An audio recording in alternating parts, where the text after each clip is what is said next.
Hi, writer. Want my support to get your book finished and out into the world? Join my Inner Circle membership, a community of supportive writers where each month we set goals, share pages, learn new techniques, and get you unstuck fast so that you can make continuous progress on your writing goals. Coached Writers Finish. And you can get me as your virtual book coach in this group program for only $199 a month, much less than a single one-on-one coaching session. Check out the details at suzyvidori.com/inner circle. We have live events happening all the time, so grab your spot now to join us.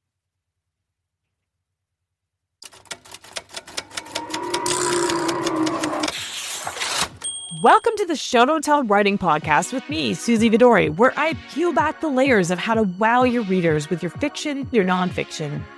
Anybody can bang out a first draft, but it takes a little more work to make your book as amazing as it can be. Join me as I share the step-by-step writing techniques you could apply to your writing right away, as I host successful writers who share a behind-the-scenes look at their own writing lives, and as I live coach writers on their pages, giving practical writing examples that will make your own writing stronger. Nobody is born knowing how to write an engaging book. There are real and important skills that you need to learn. On this show, I cut through the noise and get you all the info you need. I can't wait to see how this information is going to transform your writing.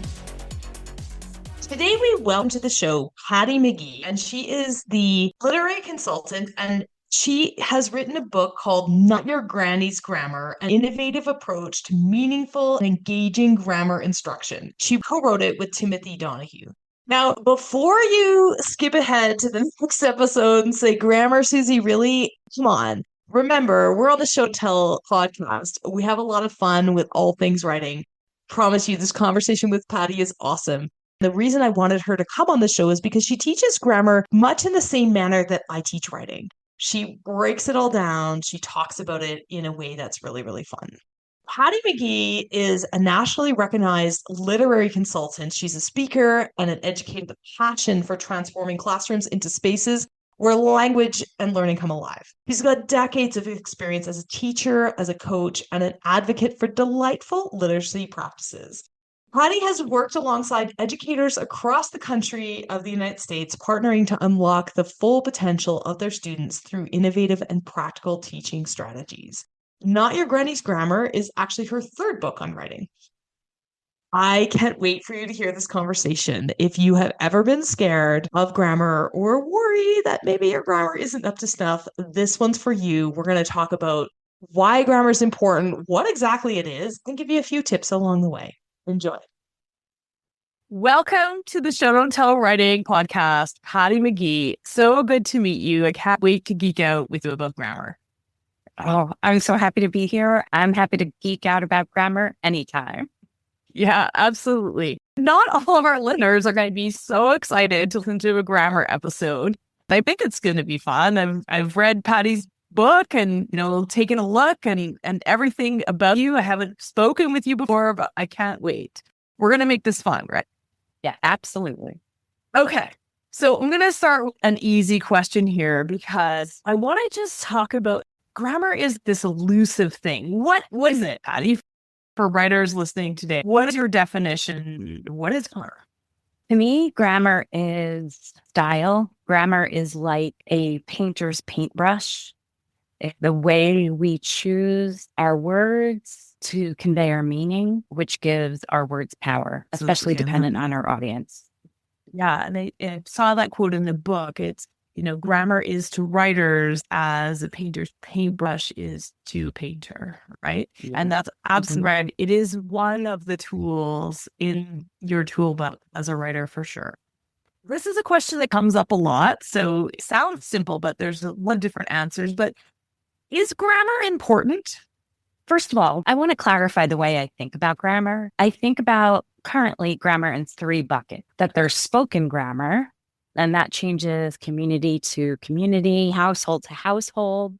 Then there's book grammar, and that is the way that the author is choosing to use or not use the third bucket, which would be standard grammar. And so standard grammar is, there's many different quote unquote style guides. We've got our Chicago and APA and AP and MLA, and there's a bunch out there. And so when we're writing to an audience that is a specific audience, like for example, in the medical profession, they have their own set of grammar rules. And so grammar is something that is flexible dependent upon the audience. And it's important because when we consider our audience, which like best moment in parenting, my son said to me once, Mom, the best advice you gave me was consider your audience. And so how we consider the reader, but it's exactly the same. Everything that I teach is focused on the reader, because at the end of the day, you want somebody to read and digest what's written and get it. Yep, exactly. And it really serves well in real life, by the way, because it's like, we know that like he used to be a debater. So he would think about that reader/audience. Absolutely. And how we use grammar can make a big difference in how we convey what we're trying to say to our audience. And therefore, it makes our words more powerful. It can change so much around us. So knowing grammar and knowing how to break the rules, it's very helpful. Yeah, absolutely. And so I want to break down a few things that you've mentioned here, because they're all really important, especially if you're newer to the writing profession, or if you've been writing for a while, don't know the behind the scenes on the editing scene, which is, you mentioned style guides. And so, yes, there are a number of different style guides. Those are what editors or publishers have as standards in terms of, sometimes it's formatting, sometimes it's grammar, but what is acceptable. And for the most part, as a writer, you don't need to worry too much of that.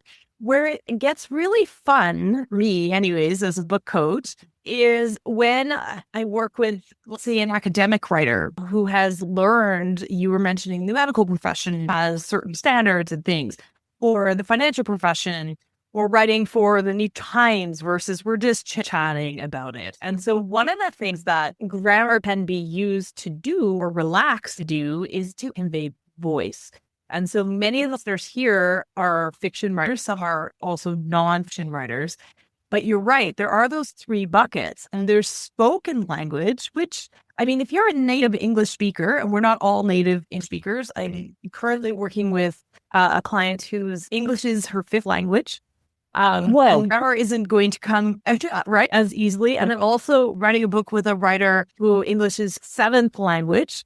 If you're listening out there, he calls it the language of his inspiration. So even though he speaks other languages, and so it may be more difficult to keep all those rules straight in your head. It may not be as easy. For those who grew up speaking English, their first language, or close to first language, you probably speak it fluently. And then there's this translation into written grammar. And how is that different from spoken grammar? So if I speak English, does that mean that I am necessarily going to be able to just flow it onto page? How does that differ in your experience?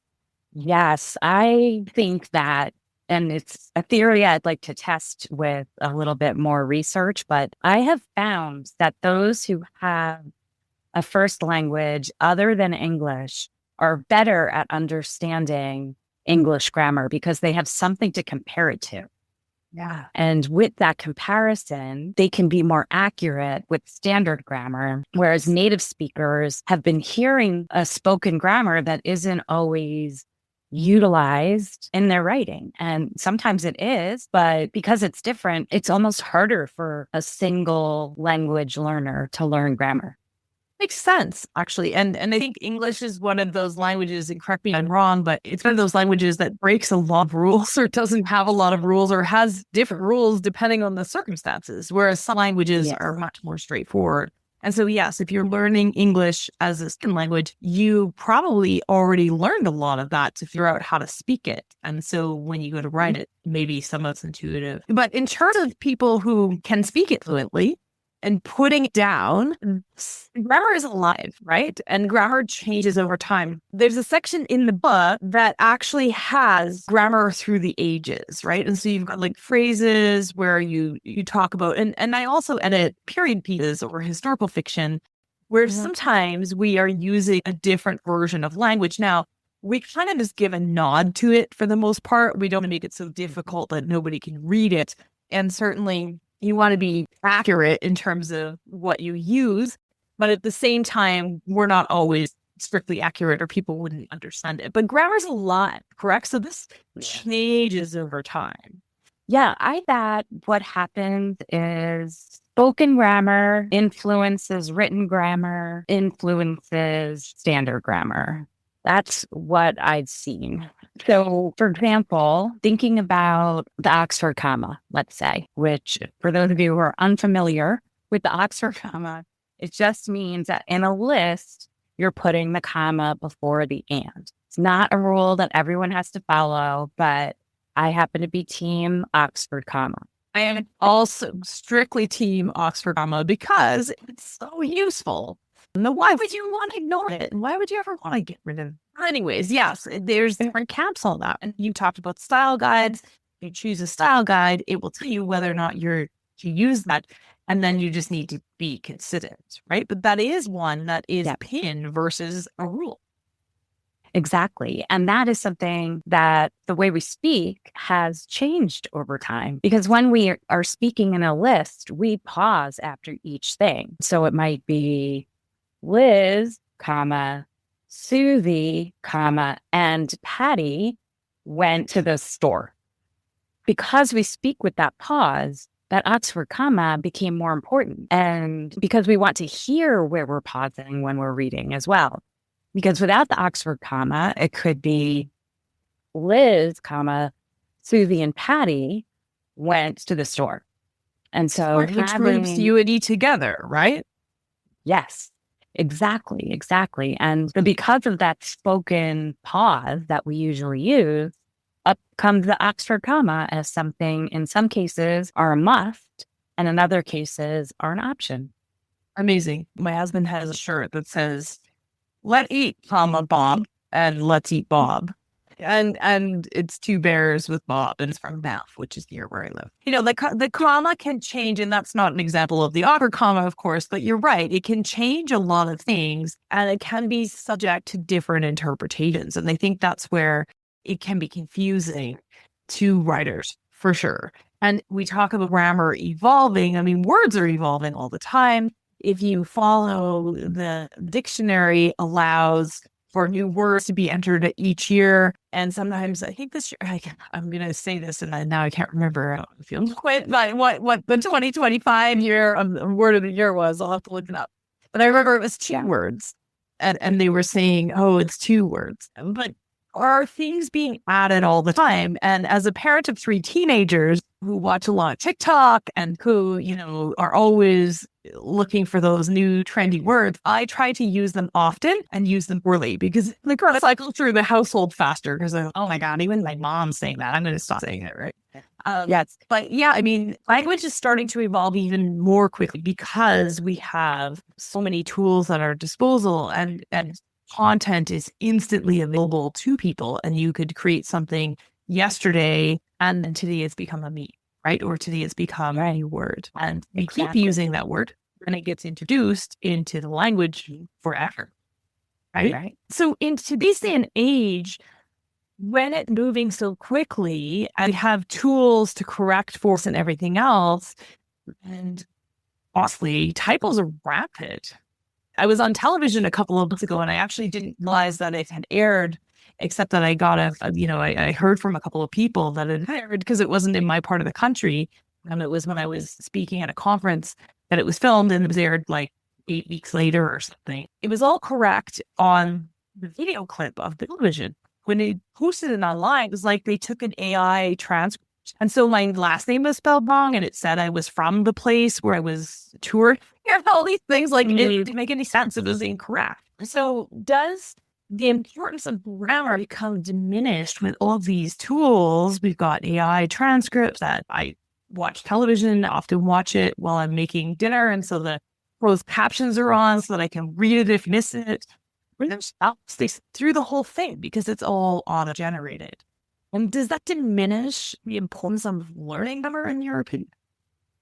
No, not in my opinion at all. We as writers are leaving our fingerprint on the page. And I think there is a place for AI when it comes to writing. I'm still trying to reconcile exactly where that is, but it will get clearer and clearer. But if we read AI written words and then use them as our own, we haven't crafted our writing. We haven't really been a critical consumer of AI. So I like to use AI for certain suggestions and ideas and things like that, or like, how could I phrase this differently? Give me a couple of choices. That's helpful. That's like having a writing partner to bounce off of. But if we don't know grammar well enough, we don't all need to be grammarians, I just want to say. But if we know grammar well enough, we can look at a piece of AI writing and say, is this what I really mean? Does this sound like me? And sometimes it does, especially when you have an AI that's like studying everything that it creates for you and the revisions that you want. But I still, and I know this will sound probably passe in a year from now, I still have never taken something straight from AI because I thought it sounded like me. It just doesn't.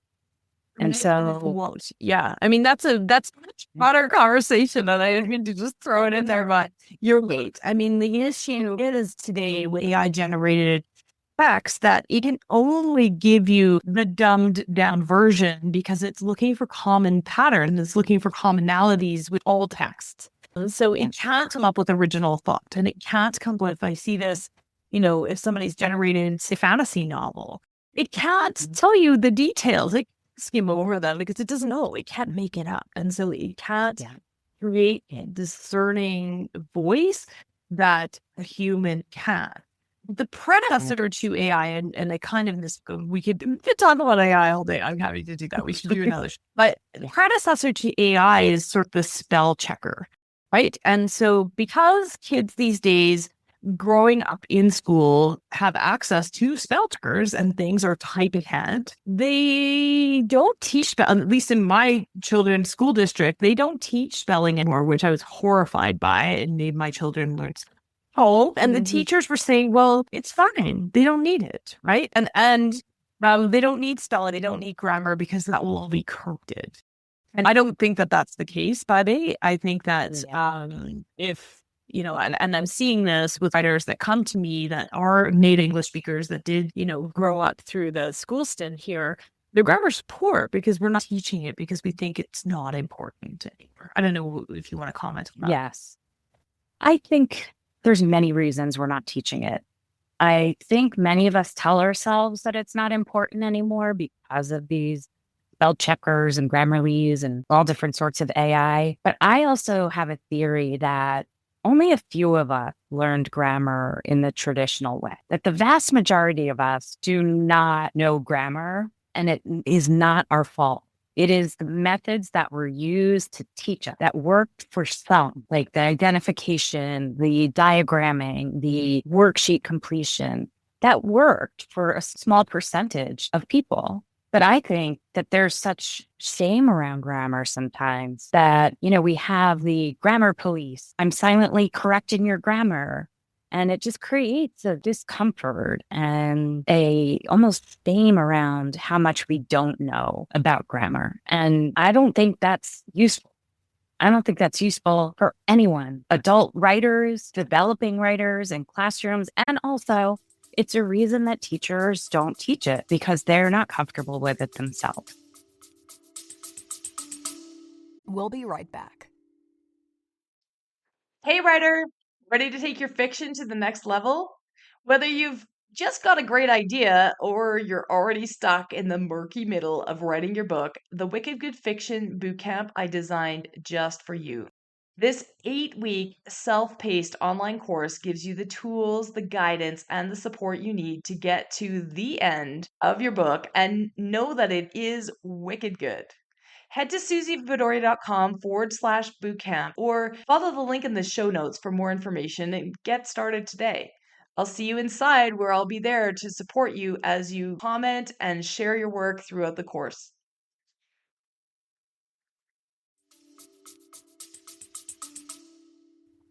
Yeah, I would say that that really resonates with me. And in fact, in my coaching practice and my editing practice, I work with writers. I mean, I work with dyslexic writers and neurodivergent writers. And I've also worked with writers with brain damage and writers with, as I mentioned, English as a second, third, fourth, fifth, seventh language. And I like to say to them, okay, you don't need it because you have a story in you, but that just means that you will need to recognize that you need that support. Incidentally, I started school, elementary school in the United States. I read very early. I don't talk about this a lot.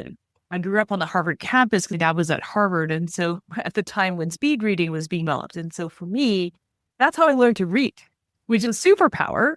I mean, something I learned when I was 4. So you can't go back necessarily.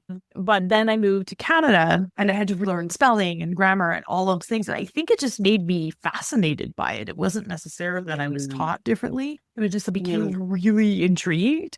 And now I edit in all the different forms of English, which include, for those of you who are aware, there are different forms of English. We spell things differently in Canada and in the UK and in Australia and in the United States. And that is because what we talked about earlier on the podcast, which is this evolution and localization and specificity of the language. But I just find it really interesting. But do you feel like, I mean, you answered part of this question, which is what would you say to writers who are intimidated by grammar? I mean, there is no shame and it's not your fault, but that means that, you know, if you have this sort of black spot in your writing, you want to get it looked after or work with somebody or figure out how to cover that. Doesn't mean that you have to, you know, learn all of it, but you do need to cover that so that your work can be interpreted by the reader in the way that you hope that it will be. Yes, entirely. And I just want to back that up with a little story for a second. I co-authored this book with Tim Donahue, and he's an educator. I'm an educator. We were working together to write grammar curriculum, and I realized that he had a knowledge of grammar that I just never understood. But he had a way of explaining things in such a way that, like, now us grown-ups, you know, we were all teachers learning from him. We're like, now I get because of him. Now, we co-write this book. He is somebody who knows more about grammar than I'll ever know. And I know a lot. And then we had our copy editor copy edit it, even though he went through the book multiple times. And we still found post-production an error. So there really is no such thing as like perfect grammar. We get it as perfect as we can. And then people like you and the lovely copy editors in the world, that's your specialty. You take that part of the writing process on for us so we can do the other meaty work that gets our thoughts out on the page. Absolutely. And let me just say that even I do not edit my own. I have editors. I have an agent that goes through everything. And that's exactly it. There's a couple of things there. You can't see it in your own writing. And I talk about this a lot. You know, we're on the Show and Tell Writing podcast. And you have this burden of knowledge, which is the whole concept of show and tell, and why you can't see it on the page is because you already know the answer, right? And the same is true when you're trying to find grammar mistake or spelling mistakes or whatever that might be. And proofreading, not, it is a superpower. I don't do it for other people because there's a lot of people in the world that do that. And I sort of focus on developmental. I will, if I see something, especially if it's a missing word or confusable, which is like a homophone, which is a word that could have be spelled differently or be the wrong word or the wrong word choice in that spot. I still correct them for people because they will never see them. Yeah. Right? In your own writing, you never see them because your brain knows what you meant to say. And so whether or not you said it doesn't matter. So yeah, absolutely. That was one of my questions for you. You answered a lot of questions there. Number one, why did you co-write this book and how did it go? And I think we just talked about that. But number two, was there added pressure? You're writing a book on grammar to get it to that perfection level. How did that feel versus you've written other books I'm writing before? How did that feel to be writing this book versus other books? And what was your editorial process to get it to that level that you knew it had to be at? I just took the pressure off myself completely. I'm like, I'm part of a team here. Ooh, I'm that- the Yeah. instructional part of the team. I'm writing instructional practices that are based on grammar concepts. And if I am not as sound at the grammar part of this, that's okay. That's why this is a team of people. And at first, my first book, that was something I was very concerned about.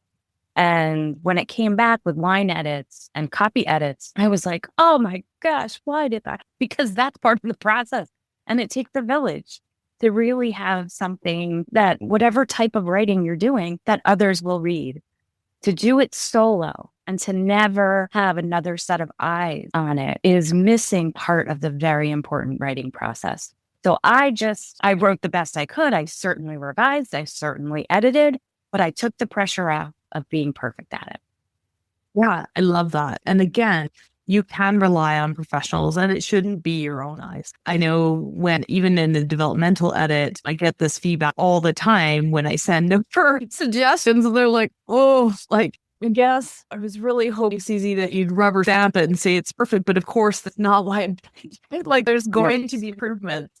And the same is true with grammar because there may always be another way. We opened this podcast by saying, keep coming back to it. Know your audience or know your readers. And when you have a reader, the neat thing is sometimes it may be grammatically correct, but it just may not be landing, or there might be different ways to interpret that. And so have another set of eyes to say, hey, I didn't really get this, or I had to actually read it 3 or 4 times. You just it is really helpful.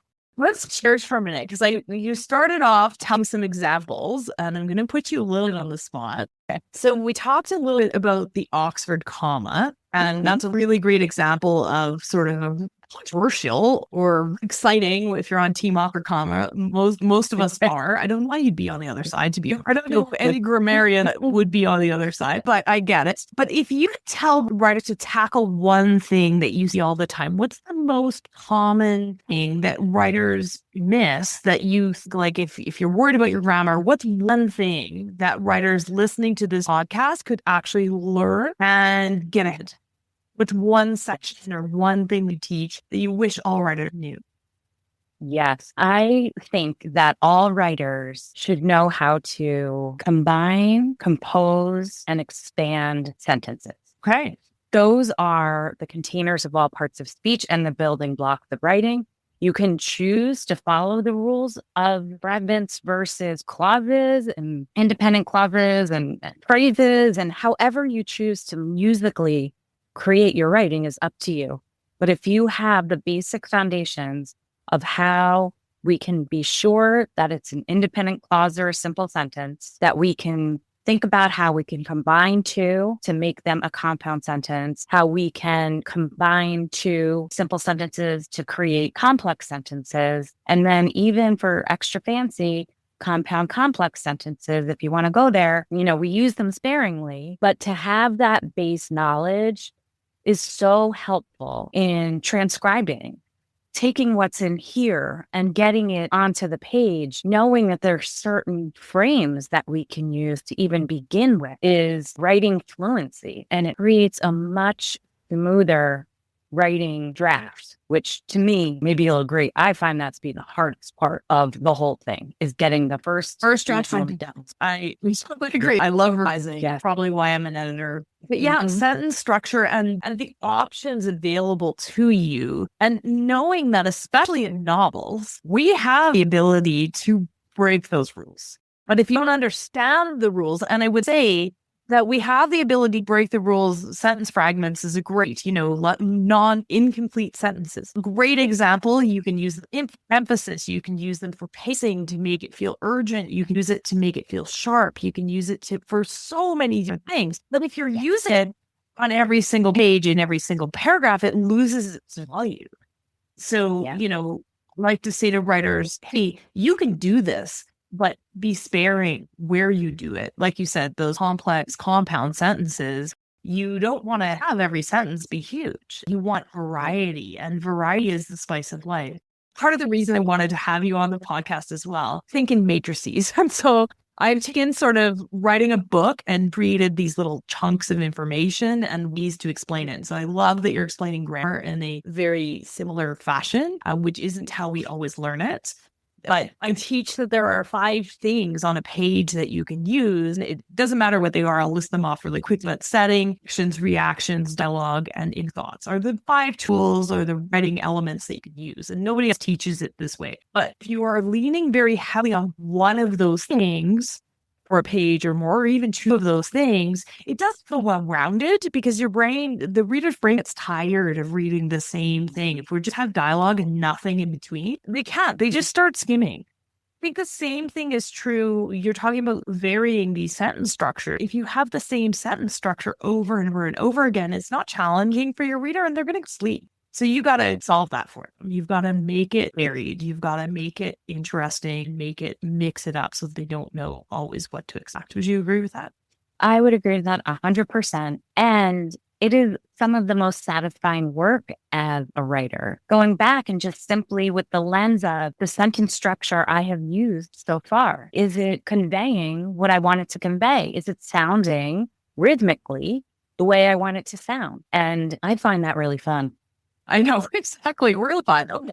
So I'm going to throw out here. We did not discuss this, you might believe, but we're talking about sentence structure, and it sort of inspires me to talk about paragraph structure. Because I think of the things, there are some cheat sheets that I've put in over the years, which are hard to find, like the rules on grammar for novels, for example, versus just straightforward. And we have certain norms in writing novels, and they extend to storytelling in nonfiction as well, which don't really exist in formal grammar or academic grammar. And one of the things that I resisted hard in my many years of teaching writing is ever giving people rules on when to break paragraph. I don't know. To me, there are rules that are hard and fast, and then there is discretion there. And so I've never actually put together a sheet. Maybe you and I need to put our heads together and put a sheet which explains that set of rules. What are your thoughts on paragraph spacing? That is something that I know exactly what I think. I think I know what the rules are. I'm not going to put myself on the spot. But what are your thoughts on paragraph spacing? Because it's really important in novels. And It's a hard one because some of it's discretionary. Exactly. And I heard years ago, and I wish I knew the source of this because this is quite a while ago, that for a couple of professional writers, they did a little exercise where they took out all of the paragraphs in their writing for a page. And then they asked those authors to reparagraph the page. And it turned out differently than it did when it was published. I completely believe that, right? And yet there are some rules that must happen that I can teach. And then there's some that are for emphasis. Yeah. Thinking, gosh, I wish I was a fiction writer. I would love to try my hands at that. That'll be your next career there, Patty. And you will help me. I'll help you. You will help me. I'll absolutely help you. I am chicken right now. But one thing I know too, just because I'm an avid reader, white space on a page is also some craft in there. Like when the hard and fast rules of, the next person to speak, if it's a different paragraph, that sort of thing. But also the white space around certain portions, how we slow down the story that we're telling and how important white space can be. Absolutely. A lot of what I teach, especially on this podcast around show and tell, is around emphasis. And a lot of times we think that our pacing is too slow and we always want to speed it up. And that's true. A lot of newer writers have this issue where their pacing is slow and they need to speed it up. But when something is really important, right? And there is a balance of show don't tell. You can't show everything. You want sometimes be summarizing. And the way to discern or chew when you zoom in, take your zoom lens as a camera and you zoom in and you show us what's happening is in order of importance. And one of those tools that you can do to slow that pacing down is to put things, I like to say, separating for emphasis might be my editor's notes, where I'm like, hey, give this own paragraph or white space around it. And what it does is it visually tells your reader to pay attention. So it might not be more words, but you're separating something, a reaction, a snippet of dialogue, or maybe an action, but something where you just want to say, take notice, because if it's buried in the middle of a paragraph, it might be grammatically correct, but we're just going to kind of skim past it. And especially if you learn to read that I did, speed reading means that you read per sentence, right? You can't read horizontally down the page instead of left. And so I've never learned that. Wow.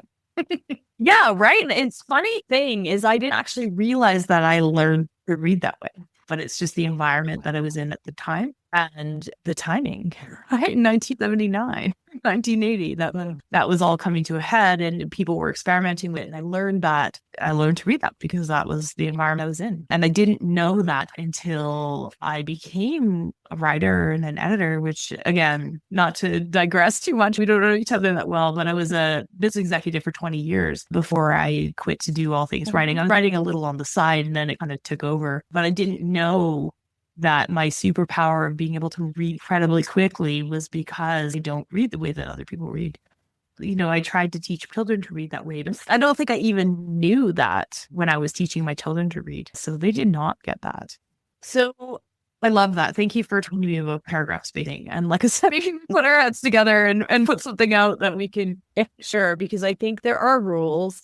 And then there is also style. And that's one of the ones that I find the hardest to teach, because it feels arbitrary, but it isn't arbitrary. There are seasons behind all of it. And as an editor, very careful to explain. If you've ever worked with me, then you know. And for those of you who have never worked with me, if you ever work with me or when you work with me, I never make a change without explaining it. It is not my opinion. If it is my opinion, especially, then I will say, hey, I did this for this reason, so that you can choose whether or not to agree with it. Or I say, hey, this is incorrect. And then that means that if it's a grammar rule that you've broken, then I'm just fixing. But a lot of times I will give you an opinion or say, hey, I'm doing it because I skipped over this and I missed it and I had to go back. And now, I gave it its own line so that your readers don't miss it. Okay, so this book, as you're also an educator and you work educators on how to teach this. How do writers use this book? It wasn't really initially intended for writers necessarily, but it's a really useful tool. How can we who are listening to the podcast use this book that you and Timothy have written?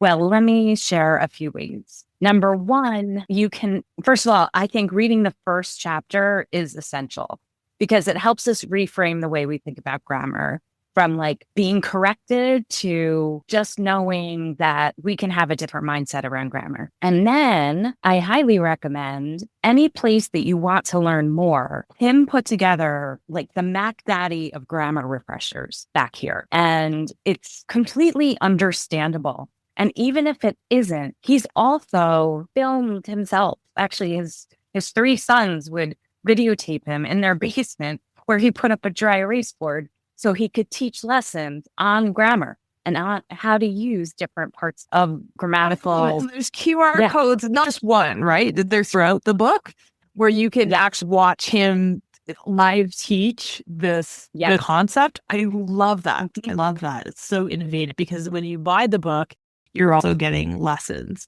Very, very cool. Mm-hmm. And because it's that interactive, would you suggest the ebook is more useful or the paper copy is more useful? Both? I don't know. Yeah. Depends, right?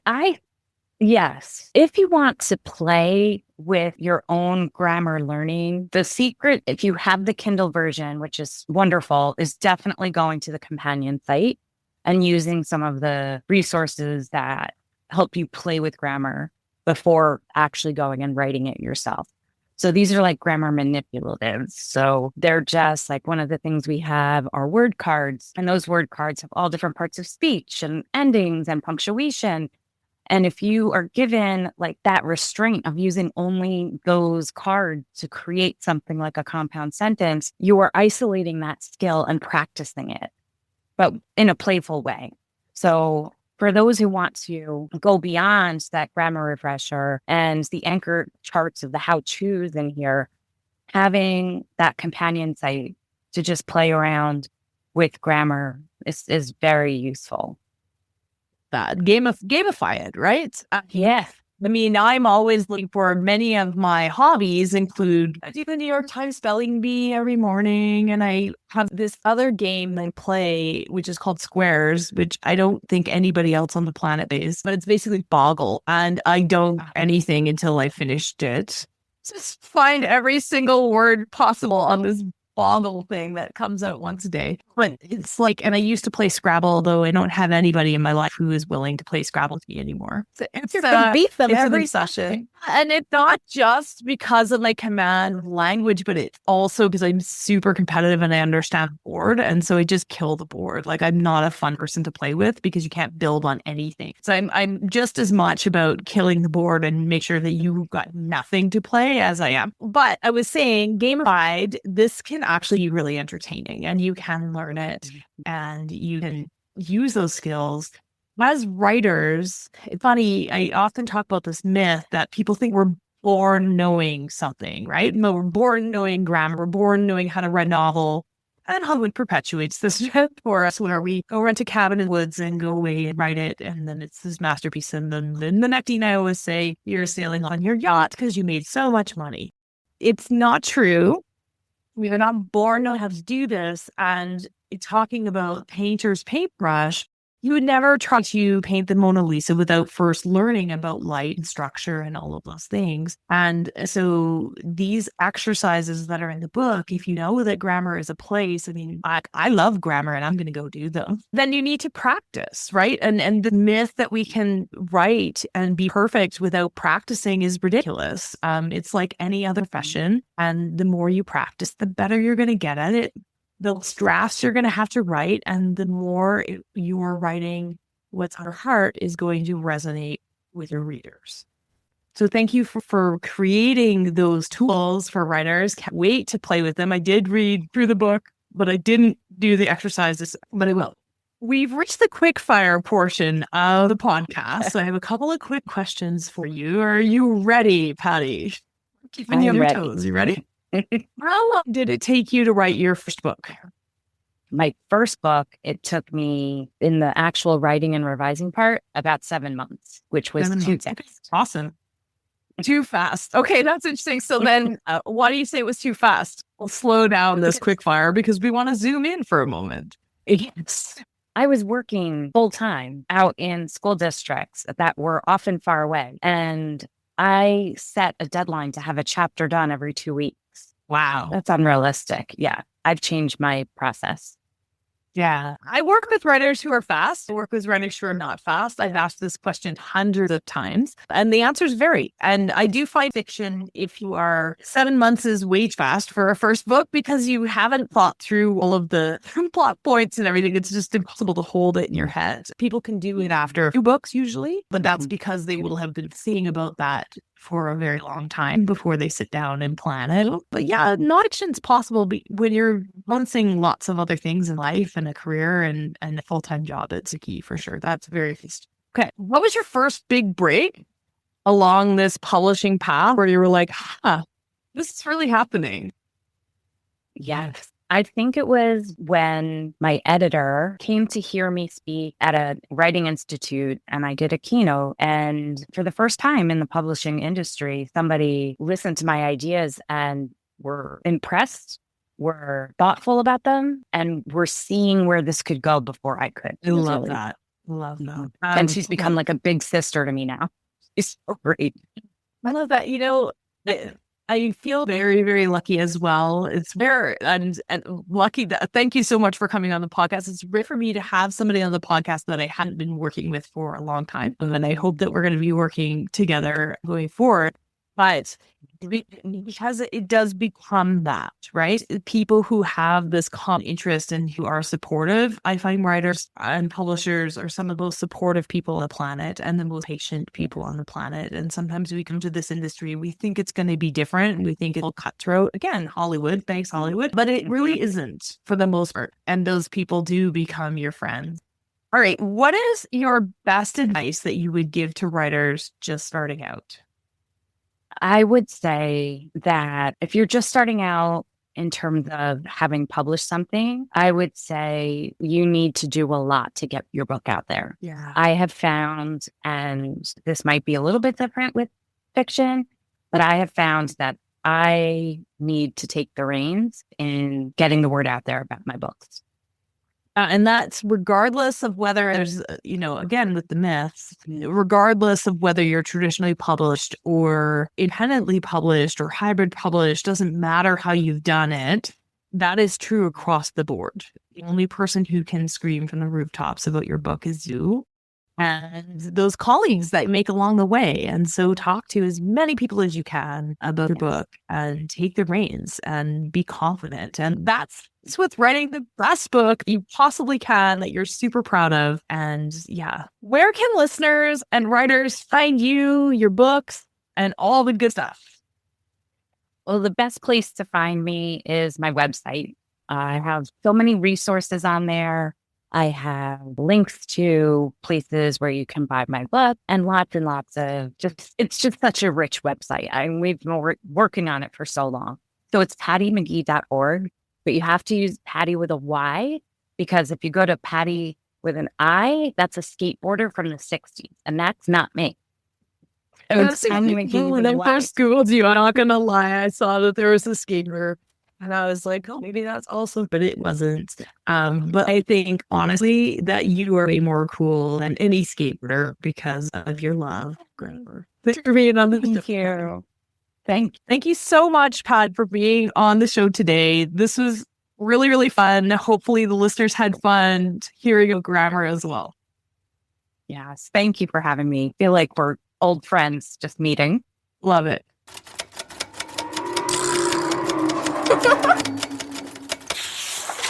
Thanks for tuning in to the Show Don't Tell Writing Podcast with me, Suzy Vidori. It is my absolute honor to bring you the straight goods for that book you're writing or the book that you're planning to write. Please help me keep the podcast going by helping people find us. You can subscribe to the podcast and leave a review on Apple Podcasts, Spotify, or wherever else you're listening to show how much you enjoy the show. That's how other listeners will find us. Also, visit suzyvidori.com/newsletter to hop on my weekly inspired writing newsletter list, where you'll stay inspired and be the first to know about all the upcoming training events and writing courses that happen in my community.